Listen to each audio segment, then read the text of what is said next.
Hey everybody, Avery here, and this is part of my Seasons in Paint series.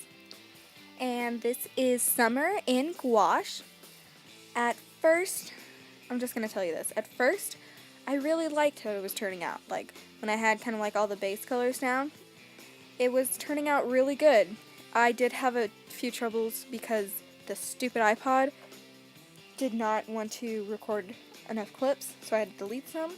That's why it looks kind of jumpy, but I basically just deleted some shading and you can barely tell that it was there. So that wasn't really my issue.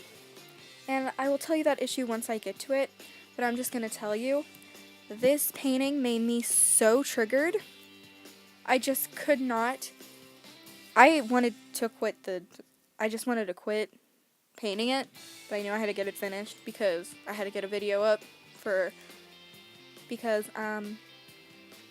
the week before you're gonna see this, hopefully, I was gone out of state and I could not film a video, so I had to film 2 videos in a week. And that's why I think I was rushing on this. That's probably why.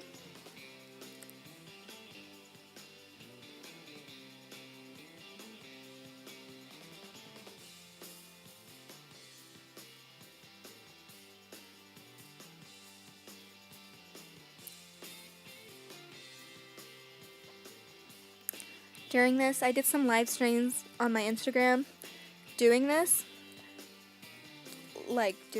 and stuff, but so I usually do live streams a day or every other day, usually when I'm free.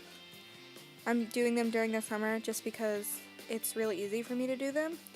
So follow my Instagram, #shameless self-promotion. I will put a link in the description if you want to see more of my art, because I don't post all my art on my Instagram. On YouTube. I post a lot of my art on my Instagram, so if you want to see that, go check the link out. And I do live streams, so you can see me actually do stuff. And I'm pretty active on my Instagram, so if you comment or DM me, I'll reply.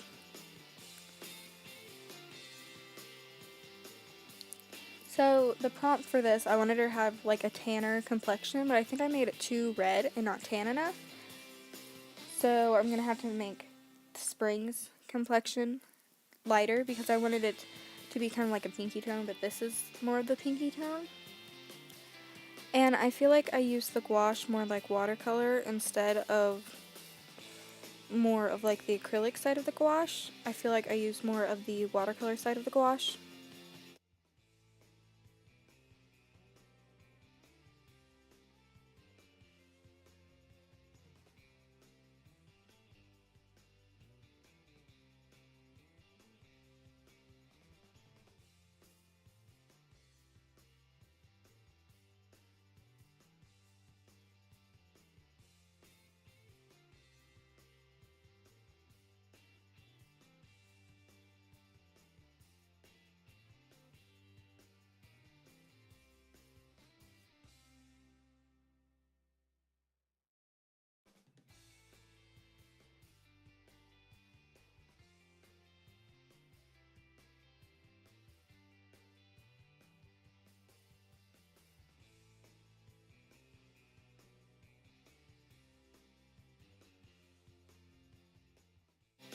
Around this time is when I really started to like how this was turning out, because the gouache, since I let the first layer dry and I put the gouache over it, it did really nice streaky effects because it wasn't as watery. And with watercolor, I can't really get that effect. Oh, and I forgot to mention that I really don't use gouache often. And I also only have one set of it, unlike acrylic and oil. I have 2 different brands. Acrylic, I have a couple different brands, but just one tube of it. And then with watercolor, I have so many, because watercolor is one of my favorite mediums. So the next one will be really fun because it's spring.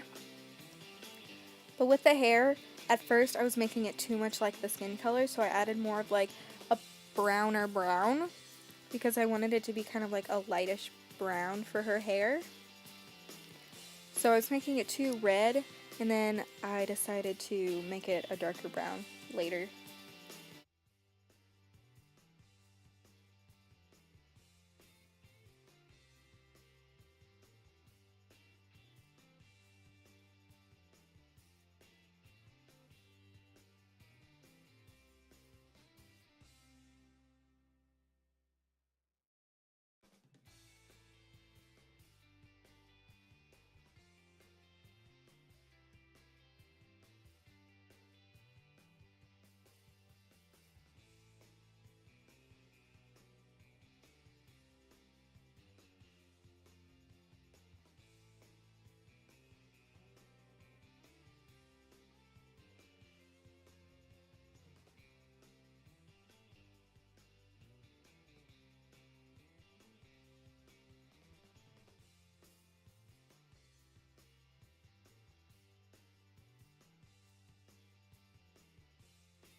So I don't know if you could tell, but the hair is a bit darker now.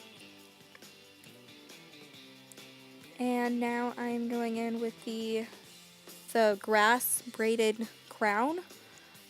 And I did a base coat little color thing, but I did it kind of like, I watched this thing on Color Theory before I did this, and I will put a link to the videos that I watched. They're really good and not that like crappy, like, oh, the color wheel and the complementary colors and all that stuff is actually really helpful, and it's helped me more than other color videos. And I'll put them in the description. You should really go follow the artist.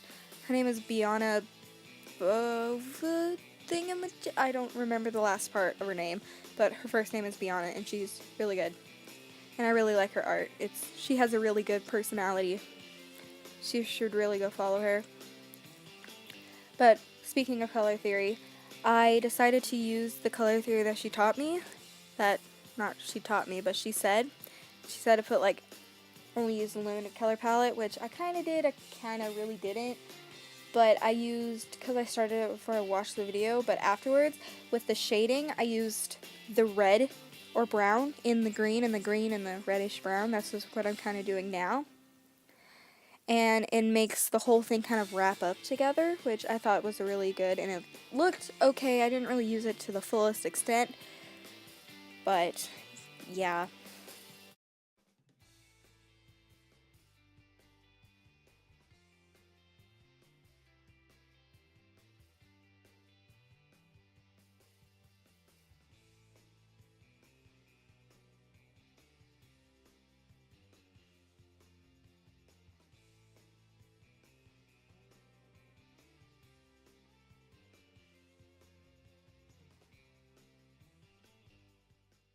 So this next clip is me doing the watercolor background, and not watercolor, but gouache background, and I messed up. That's where some of the clips got lost, so that's why it started at the end of the watercolor. And the background got like, it's similar to the fall one, which I was kind of upset about. But the tape that was on it, when I peeled it up, it ripped the paper, because I put watercolor paper on the canvas, like I glued it on. It ripped the paper on it, so it messed up like her face and her hair, so I had to redo that. So I just did that off camera, that's why you didn't see anything. So now I am lining it with a red marker, because I wanted to do it in the style that I would usually do the paint. And with gouache and watercolor, I usually outline it, but with oil and acrylic, I don't. So I'm outlining it in a red water-soluble marker.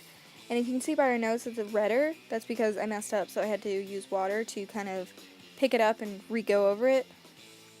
But I did not like how her eye turned out or anything else. And the grass, that was floating. I don't think it was good. I just really didn't like this piece. I don't think it was, I think the stuff that happened with it, that's why I don't like it. but I just, oh my goodness. So this is the final product. I hope you like it, even though I didn't really, but yeah. Bye!